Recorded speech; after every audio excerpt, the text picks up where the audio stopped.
Morning बच्चों, मैं doctor Madhulika Singh उज्ज्वल। आज की कक्षा में भी हम अपना जो टॉपिक पढ़ रहे हैं संसद, उसके ही एक अन्य पहलू पर बात करेंगे जो काफ़ी महत्वपूर्ण है भारत के संसद में या भारत की संसद के लिए, और वह टॉपिक है भारत में संसदीय समितियाँ, यानी संसद के साथ मिलकर काम करने वाली उन समितियों के बारे में आज की कक्षा में हम चर्चा करेंगे कि वे क्या करती हैं, कितनी महत्वपूर्ण हैं। तो बच्चों, चूँकि संसद का काम कानून का निर्माण करना होता है, व्यवस्थापन संबंधी विधियां बनाने का होता है, ऐसे में लगभग सभी व्यवस्थापिकाओं के सामने, या आप कह सकते हो संसदों के सामने, एक बड़ी समस्या यह आती है कि वह कम से कम समय में अच्छे से अच्छा काम कैसे करें। आप सोच सकते हो कि कानून निर्माण प्रक्रिया कितनी जटिल है और कितना भार संसद पर इस कानून निर्माण प्रक्रिया के कारण पड़ता होगा। व्यवस्थापन संबंधी नियम या कानून समय समय पर बनते रहते हैं। ऐसे में बढ़ते हुए भार के कारण संसद कई बार अपने व्यवस्थापन संबंधी कार्यों को निभा नहीं पाती है, और यदि वह जल्दी से इन व्यवस्थापन संबंधी कार्यों को करना भी चाहे बच्चों, तो फिर होगा यह कि कानूनों का निर्माण व्यापक विचार विश्लेषण से पूर्व ही कर लिया जाएगा। ऐसे में हम कह सकते हैं कि वह कानून एक निम्न कोटि का कानून बनकर सामने आएगा। तो कुल मिलाकर मैं यहाँ पर यह कहना चाह रही हूँ आपको बच्चों कि जो संसद का काम है वो इतना बढ़ गया है, उसका भार इतना बढ़ गया है कि अपने सारे व्यवस्थापन संबंधी कार्यों को वह समय पर श्रेष्ठता के साथ, कुशलता के साथ नहीं कर पाती है, और इन कठिनाइयों के निवारण के लिए ही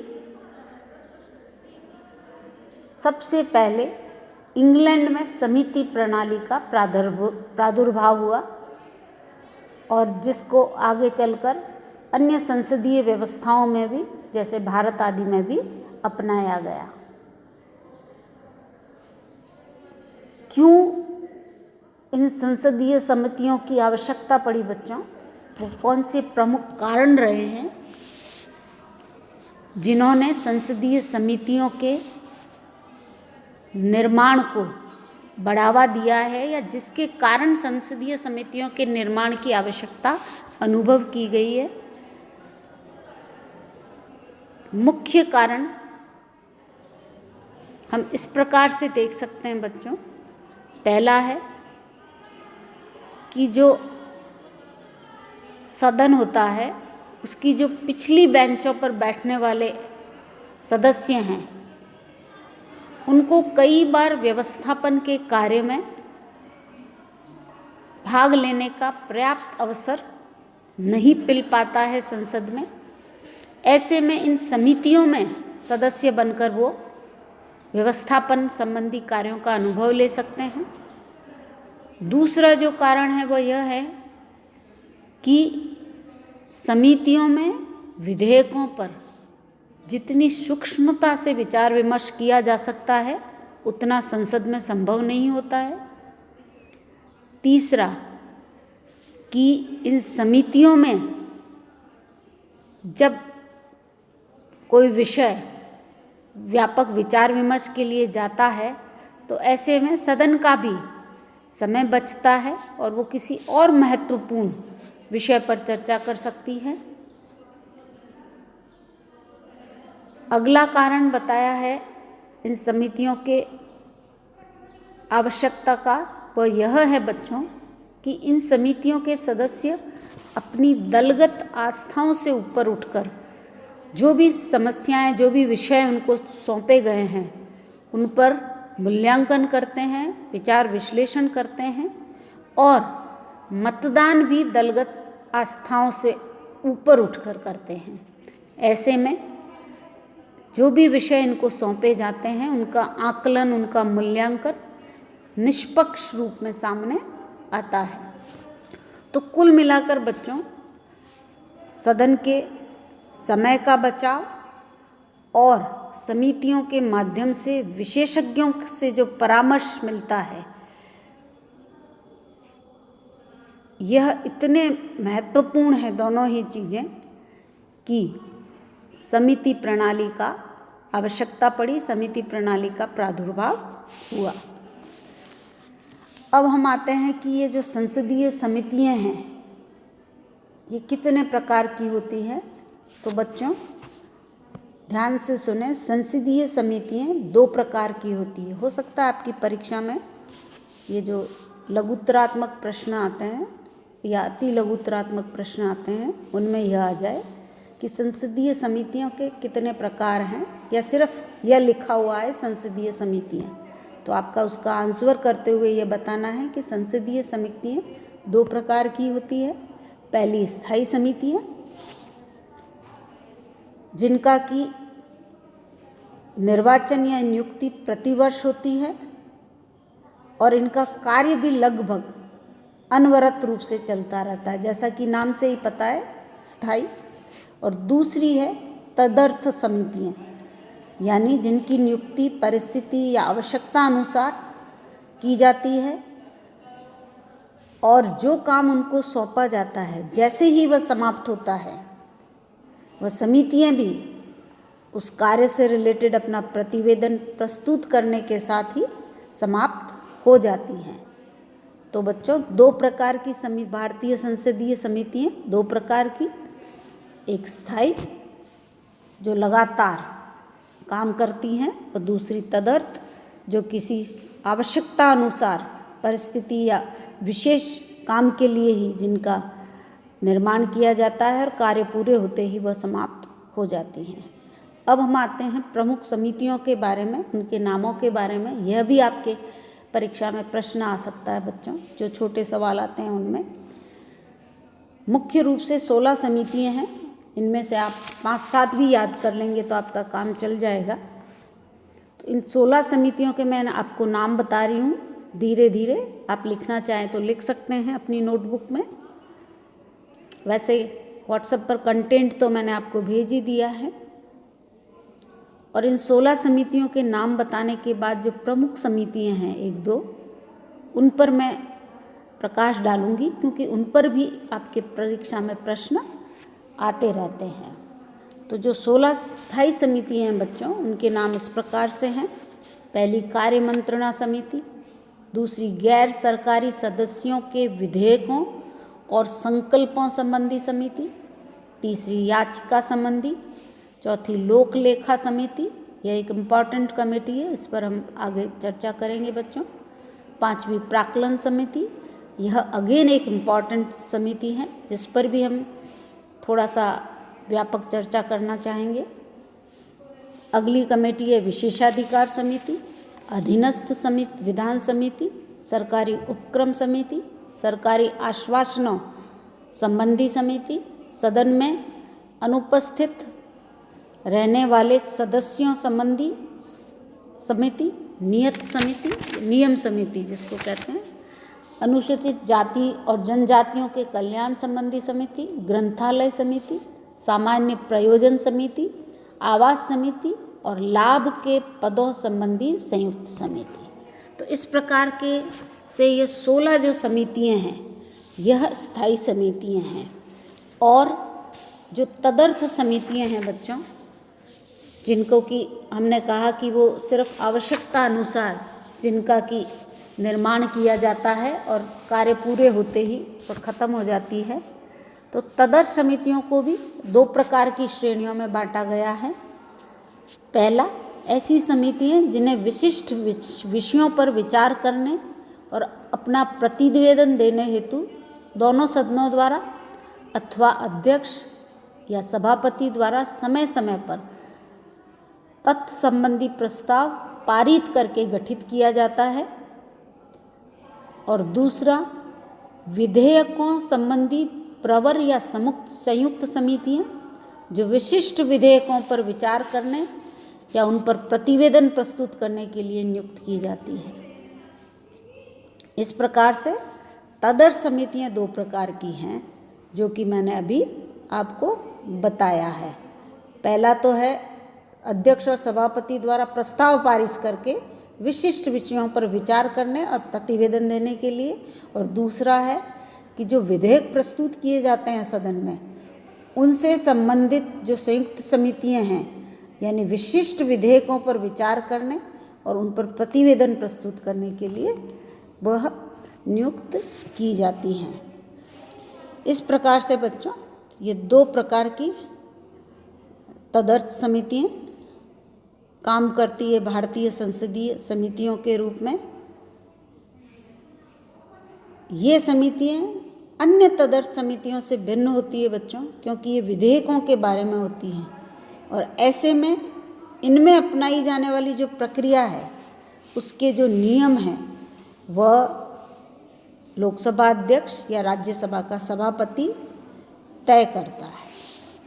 अब हम आते हैं जो कुछ स्थायी सदस्य समितियां हैं, स्थायी समितियां हैं जिनके बारे में आपके परीक्षा में प्रश्न भी आते हैं बच्चों, उन पर। तो वो एक तो है, मुख्य समिति है लोक लेखा समिति। लोक लेखा समिति का जो मुख्य काम है, जैसा कि नाम से ही लग रहा होगा आपको लेखा, उसका मुख्य काम है लेखों की जांच करना, भारत सरकार के खर्चे के लिए संसद द्वारा जो राशि दी जाती है उसको देखना, साथ ही वार्षिक वित्तीय लेखे और सभा के समक्ष जितने भी अन्य लेखे रखे गए हैं उनकी परीक्षा करना, और जो महालेखा परीक्षक है, नियंत्रक महालेखा परीक्षक, उसके प्रतिवेदन की जांच करना आदि आदि इसके प्रमुख काम हैं। यहाँ पर संक्षेप में मैं बताना चाहूँगी कि लोक लेखा समिति का कुल मिलाकर काम है जो वित्तीय प्रशासन है उसको सुधारने के हेतु सिफारिशें करना। अब आते हैं इसके गठन के बारे में बच्चों। तो लोक लेखा समिति में कुल 15 सदस्य होते हैं और प्रति वर्ष ये चुने जाते हैं आनुपातिक प्रतिनिधित्व एकल मत संक्रमणीय मत प्रणाली के माध्यम से, ठीक है। और एक और विशेष बात यह है कि कोई भी मंत्री इस समिति का सदस्य नहीं बन सकता है। साथ ही इसके जो सदस्य है वो सभी दलों के होते हैं, किसी दल विशेष के सदस्य इसमें चुने नहीं जाते हैं, वरन सभी दलों के सदस्यों को लोक लेखा के समिति के सदस्य बनाया जाता है, ताकि जो वित्त संबंधी प्रावधान है जिस पर कि समूचा प्रशासन चलना होता है उसके बारे में जो सिफारिशें हैं वह एक व्यापक स्तर पर प्राप्त की जा सके। अब दूसरी है एक इम्पॉर्टेंट समिति जिसकी आपके परीक्षा में प्रश्न आ सकता है बच्चों, वह है प्राक्कलन समिति, एस्टीमेट कमेटी जिसको कहते हैं। उस पर भी अब मैं प्रकाश डालूंगी क्योंकि यह भी काफ़ी इम्पॉर्टेंट कमेटी मानी जाती है लोकसभा की। तो लोकसभा में की यह जो समिति है, जिसका नाम ही है एस्टीमेट कमेटी, समय के अभाव के कारण लोकसभा प्राक्कलनों पर न तो लंबे समय तक विचार कर सकती है, जो एस्टीमेट्स आते हैं उसके सामने उन पर, और न ही उसके तकनीकी पहलुओं पर भी विचार कर पाती है। ऐसे में लोकसभा ने इस समिति का गठन किया है, जिसे प्राक्कलन समिति कहते हैं, और जो मुख्य कार्य इसको सौंपे जाते हैं वो इस प्रकार से हैं, यानी प्राक्कलन समिति द्वारा किए जाने वाले प्रमुख कार्य इस प्रकार से हैं बच्चों, जो कि लोकसभा समयाभाव के कारण नहीं कर पाती है और इस समिति को सौंपती है। पहला है कि यह समिति ऐसे प्राक्कलनों की जांच करती है जिनका जांच करना वह उचित समझे, या जो सभा या अध्यक्ष के द्वारा उसे विशेष रूप से सौंपे गए हैं। दूसरा है कि यह मितव्ययता, संगठन में सुधार और प्रशासन में सुधार जहाँ तक संभव हो उसके संदर्भ में भी विचार विमर्श करके अपना प्रतिवेदन प्रस्तुत करती हैं।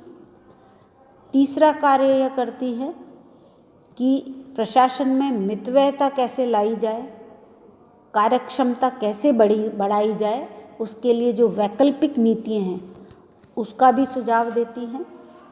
चौथा कार्य वह करती हैं कि जो अनुमानों में निहित नीति की सीमा है के अंतर्गत, निहित नीति सीमा के अंतर्गत जो धन का वितरण किया गया है वह सही है या नहीं है, यानी समिति यह निश्चित करती है कि धन का समुचित वितरण किया जाए या किस प्रकार किया जाए। और अगला जो एक अहम कार्य करती है वह यह करती है बच्चों समिति, प्राक्कलन समिति, कि संसद के समक्ष जो अनुमान रखे जाते हैं, जो एस्टीमेट्स रखे जाते हैं, वो कैसे प्रस्तुत किए जाए संसद के सामने, इस संबंध में भी यह समिति सुझाव देती है। अब आते हैं इसके गठन के बारे में बच्चों।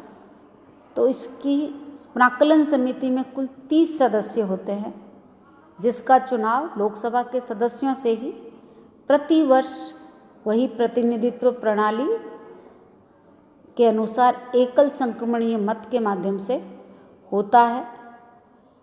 और एक तरह से यह परंपरा बन गई है कि विभिन्न दल समूह समिति के सदस्यों के रूप में अपने सदस्यों का नाम निर्देशन करते समय इस बात का ध्यान रखते हैं कि जहाँ तक संभव हो 1/3 सदस्य प्रतिवर्ष सेवानिवृत्त हो जाएं और 2/3 सदस्य फिर से समिति में चुन लिए जाएं।